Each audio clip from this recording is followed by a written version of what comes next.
La Grande Guerre touchait à sa fin. Les Allemands avaient tenté en 1918 de lancer une offensive en direction de Paris, puisqu'ils pouvaient disposer de leurs troupes armées du front de l'Est. Et cette offensive du Kaiser a échoué. Les Allemands étaient usés. Leurs fusils étaient usés. Leurs mitrailleuses tombaient en panne. Les canons ne tiraient plus aussi droit qu'au début de la guerre. Le matériel, comme les hommes, n'en pouvaient plus. Et pourtant, sur le papier, ils étaient victorieux puisqu'ils occupaient la Belgique et une bonne partie du nord-est de la France. Mais c'était la fin. Les Américains étaient arrivés, avaient participé d'ailleurs aux dernières batailles, et puis la révolution grondait. La Russie était tombée en 1917 dans cette fameuse révolution d'octobre. Et les mêmes professionnels de la révolution, ou le même genre de professionnels de la révolution, se sont attaqués à l'Allemagne. Guillaume II a dû abdiquer. L'armée commençait à se révolter et formait des conseils de soldats sur le type de ceux de l'armée rouge. Dans les villes industrielles, l'internationale communiste commençait à prendre de plus en plus d'importance. Et l'Allemagne était en danger de tomber dans un régime socialo-communiste. Ce qui s'est passé à la fin, c'est quand même l'histoire de la déclaration de Wilson, président des États-Unis, qui a imposé que la guerre s'arrête là où on en était. Alors il y avait différents points dans ce qui était imposé, mais bon. Il y a eu un diktat américain qui a fait que le commandement français n'a pas pu continuer la guerre. Le maréchal Foch commandait toutes les armées. Il était le super général, le généralissime. Et celui qui commandait toutes les armées françaises était le maréchal Pétain. Avant le 11 novembre, Pétain est allé voir Foch et l'a supplié de continuer la guerre jusqu'à ce que l'on passe la frontière allemande. Et une offensive était d'ailleurs prévue autour du mois de décembre, et ça faisait pas, il n'y avait aucun doute que l'armée franco-anglaise allait pénétrer en Allemagne et prendre des villes allemandes.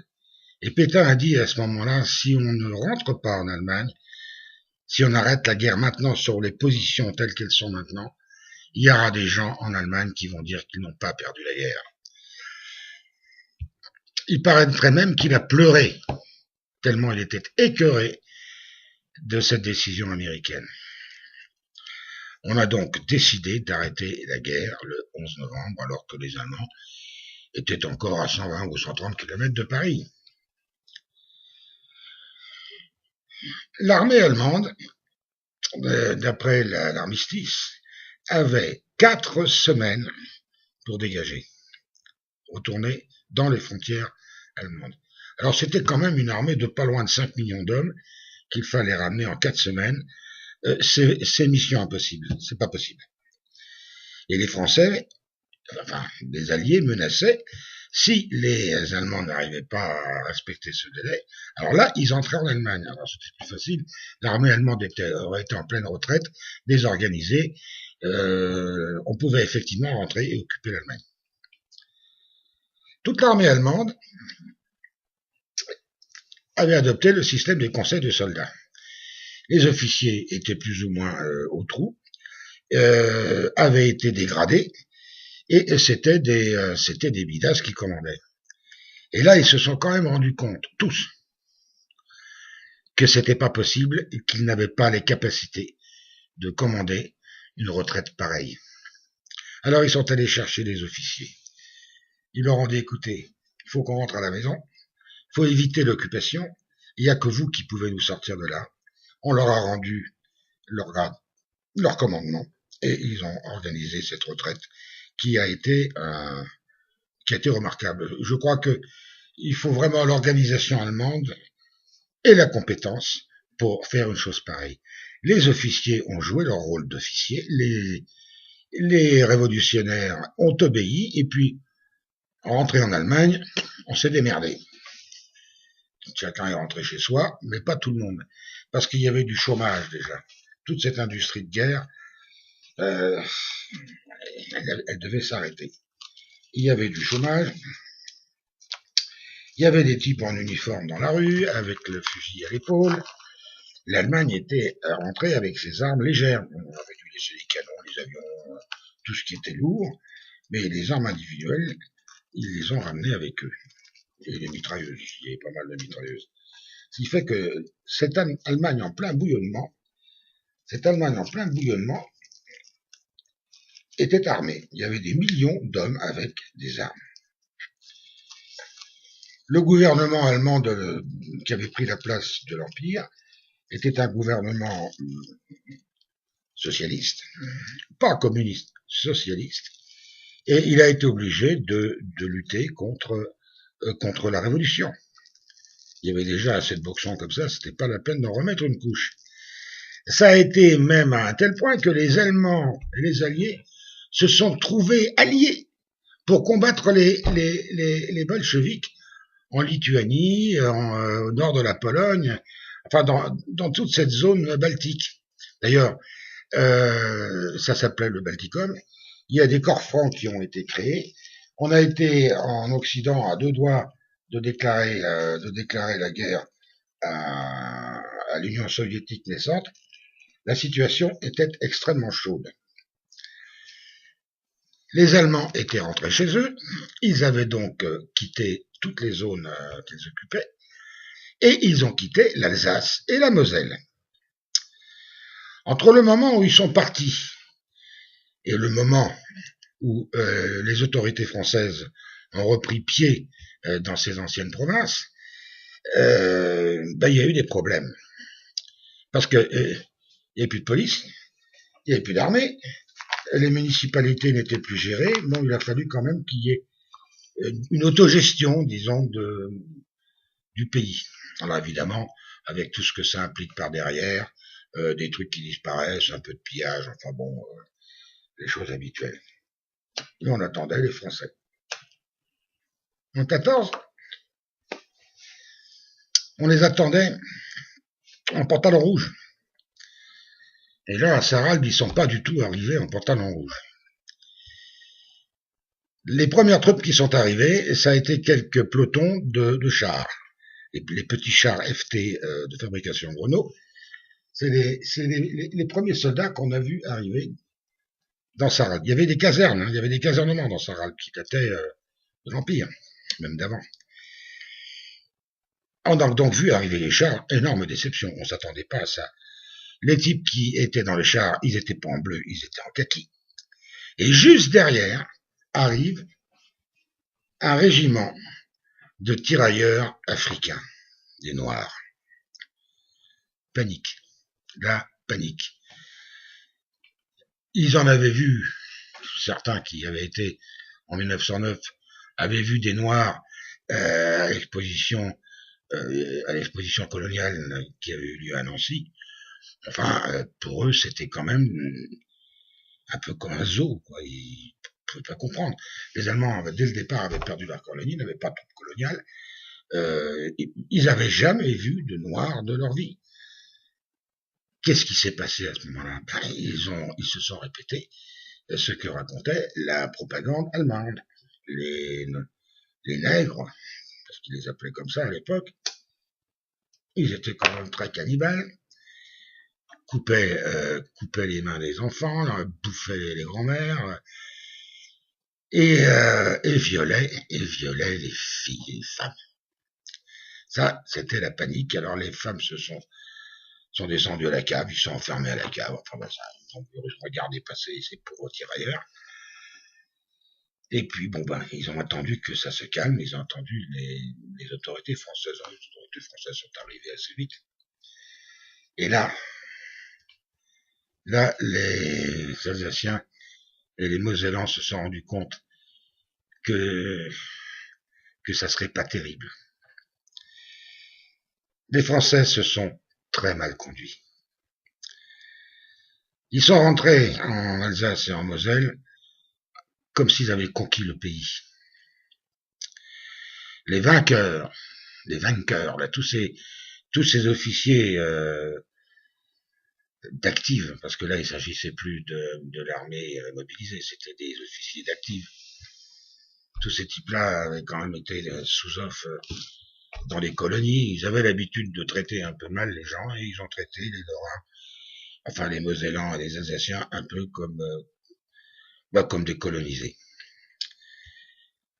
À Sarralbe, il y avait une gendarmerie allemande. Il y avait un gendarme et un supplétif. Ils étaient deux pour le patelin.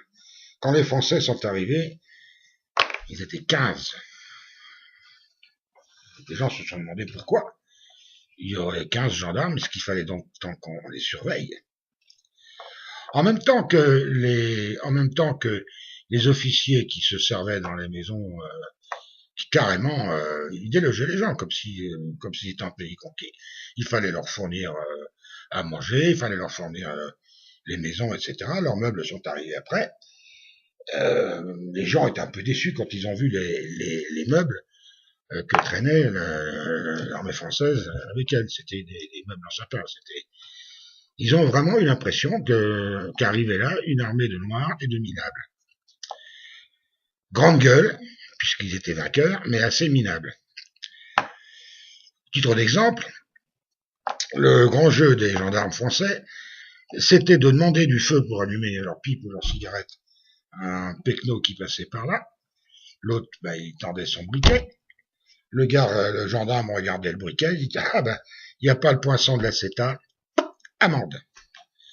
Ils ont balancé une centaine d'amendes en quelques jours. Les tout premiers jours, quand les gens comprenaient pas. À l'époque allemande, n'importe qui pouvait fabriquer des cigares ou des cigarettes et les vendre.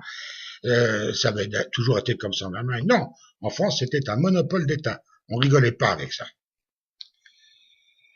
Bon, ça c'est un exemple. Enfin bon, il y a eu des tas d'autres exemples. Il y a aussi eu un comportement qui était assez difficile. Les gens, ça faisait quand même 45 ans que pour la plupart du temps, toutes leurs affaires se réglaient en allemand ou en patois. Le français était une langue connue, mais c'était pas une langue véhiculaire. On parlait pas français dans la rue, les Allemands, ils avaient pas. Mais les Français, ils aimaient pas qu'on parle le patois. Il a fallu que tout le monde se mette au français. C'était pas tellement marrant, surtout à l'école. Les gosses, ils avaient derrière eux toute leur école en allemand. Il a fallu que du jour au lendemain, ils se mettent au français. Mais ça s'est pas fait dans la joie et l'allégresse. C'était l'obligation. Ils se faisaient engueuler quand ils utilisaient un mot de patois. Du jour au lendemain, on leur a interdit de parler leur langue. Mon oncle, qui était sergent dans la garde, il était dans l'armée allemande, bien sûr. Il avait fait l'école des mines de Karlsruhe, il était sorti avec un bon rang, mais il avait épousé une Allemande. Bah oui, il était étudiant, il a rencontré une fille en Allemagne, elle était chouette, d'ailleurs elle était très bien cette femme, adorable. Il l'a épousée, il a eu les pires emmerdes. Il a fallu, alors qu'il avait un diplôme d'enseignement supérieur, il a fallu qu'il recommence. Il a dû, je crois qu'il a obtenu quand même une équivalence pour le bac, qui correspondait à l'abitur allemande, mais il a dû refaire 2 ans d'école des mines pour pouvoir avoir un diplôme accepté en France. Il était peut-être pas si moche que ça, puisque à la fin de sa vie, il était directeur des charbonnages du bassin de Merlebach. Enfin, il avait un très gros poste dans les mines. C'est quand même un petit peu étonnant, ce comportement des Français. Avec en plus de ça, la mise en place de lois hilarantes. À partir de 1918, qui sont arrivés, il y a eu des citoyens à 3 étages, quoi. Il y avait 3 vitesses possibles. Ceux qui étaient lorrains natifs, de parents lorrains, etc., alors là, ils ont été réintégrés immédiatement dans la nationalité française et on leur a donné une carte d'identité normale. Mais ceux, comme mon oncle par exemple, qui avait épousé une Allemande, étaient considérés un peu comme traîtres et leur carte d'identité n'était pas la même. C'était la carte de type B qui leur donnait moins de droits et surtout d'être sérieusement taxés financièrement. Alors, pour ce qui est des Allemands, qui ont vécu, il y en a qui ont vécu 30 ans, 40 ans, il a fallu qu'ils s'en aillent. Ils ne pouvaient pas rester. Il n'y avait pas d'option possible. Ils avaient une carte d'identité, la carte numéro 3 ou la carte C, et avec ces cartes d'identité, ils ne pouvaient rien faire d'autre. Il a fallu qu'ils partent. Ils ont été éjectés. Ceux qui sont quand même restés, ils ont dû supporter d'avoir cette carte d'identité et cette nationalité de type colonial. Ils avaient pratiquement aucun droit, surtout pas celui de voter. Ça, c'est des trucs ce que je vous raconte là, moi, j'en ai pas trop entendu parler en cours d'histoire quand j'étais au lycée. Peut-être un petit peu certains profs, mais on n'en a pas trop parlé.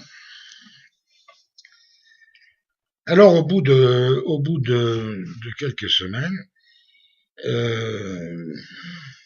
tous ces gens qui étaient français de cœur, mais vraiment,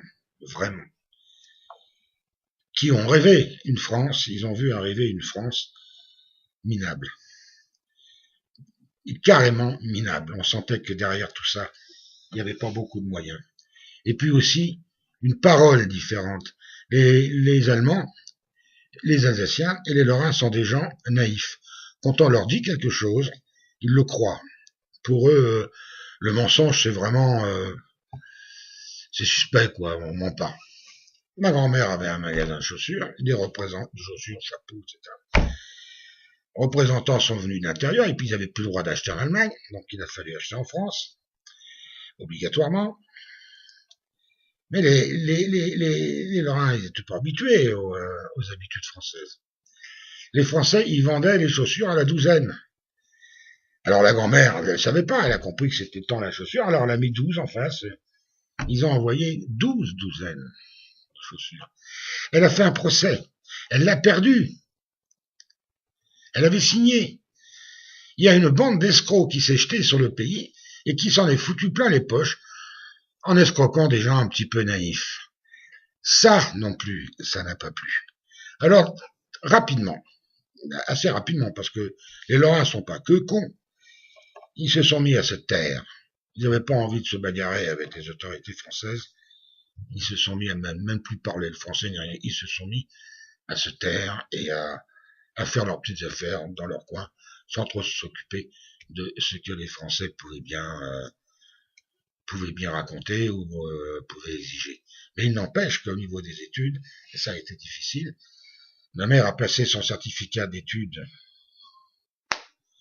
1919, fin 19 ou 1920, et le certificat d'études, il ne connaissait pas, mais ça se passait en français, il a fallu qu'elle se démerde pour le passer en français, et c'était un oral auquel tout le village assistait. Vous pensez, le premier certificat d'études depuis 1870, c'était quand même un événement. Tout le village était réuni pour voir les gamins et les gamines passer leur certificat d'études.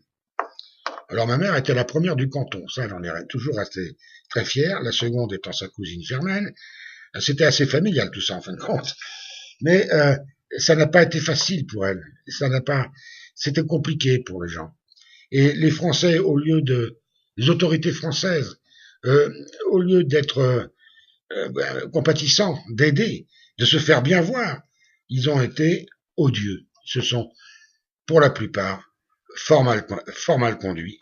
Et pourtant, qu'est-ce qu'ils ont été acclamés dans les grandes villes de Metz et de Strasbourg, quand ils sont arrivés à faire des beaux discours, qu'il y avait les maréchaux, il y avait tout ça.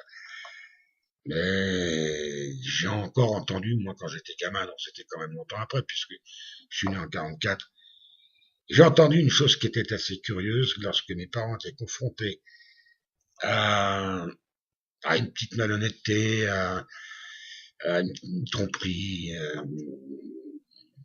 un dol, disons. Ils disaient entre eux en français, les Français, c'est tellement français cette manière de se comporter. Ils se sont pas fait bien voir. Et puis aussi, il n'y avait pas non plus l'impression que c'était les Français tout seuls qui avaient gagné la guerre. Ils ont été un peu aidés quand même. Les Anglais ont supporté une bataille autrement plus dure que la bataille de Verdun. Ça a été absolument terrible ce qu'ils ont supporté en Picardie. Il y a eu presque 2 fois plus de morts qu'à Verdun. Il y avait des Italiens aussi qui se bagarraient avec les Autrichiens. Et puis les Américains, quand ils sont arrivés, ils étaient pas loin du million. C'est pas rien. Des types tout frais, tout neufs, qui savent pas ce qui va leur tomber dessus, qui arrivent avec du matos moderne et plein d'allant parce que c'était des volontaires. Les gens se sont bien rendus compte que les Français avaient gagné, mais ils étaient pas tout seuls. Et ils savent très bien que s'ils avaient été seuls, comme ça s'était produit en 1870, il y a de fortes chances que, malgré la bataille de la Marne de 1914, il y a de fortes chances qu'ils aient été balayés. Les Lorrains avaient une manière de voir les choses un peu différente, quand même, que la manière de voir les choses des Français dits de l'intérieur, qui étaient soumis à une autre propagande et qui ont cru tout ce qu'on leur disait. Maintenant, quand on voit le nombre de morts qu'il y a sur les monuments aux morts, c'était pas une guerre, c'était un suicide européen, un suicide collectif. Alors bon, je vous ai dit des choses pas forcément très agréables, mais bon, tout ça c'est du passé. Le seul problème, c'est que ces choses désagréables se sont reproduites en 1945, quand il y a eu la deuxième libération de la Moselle et de l'Alsace, et que des tas de gens se sont fait traiter de boches, ce qui n'était pas tout à fait sympa, parce qu'ils n'ont vraiment pas fait exprès. Enfin bon, moi ça m'est arrivé aussi, même quand j'ai fait mon service militaire. Et Dieu sait si je l'ai fait en 70, on en était loin. Il y a quand même un sergent qui s'est pris une paire de claques. Et j'ai pas eu d'ennui. Bon, voilà, je vais arrêter pour aujourd'hui. Je sais pas à quoi je vais passer la fois prochaine. Mais il y a encore des trucs à dire. Il y a encore des trucs à dire sur la Lorraine. Au revoir.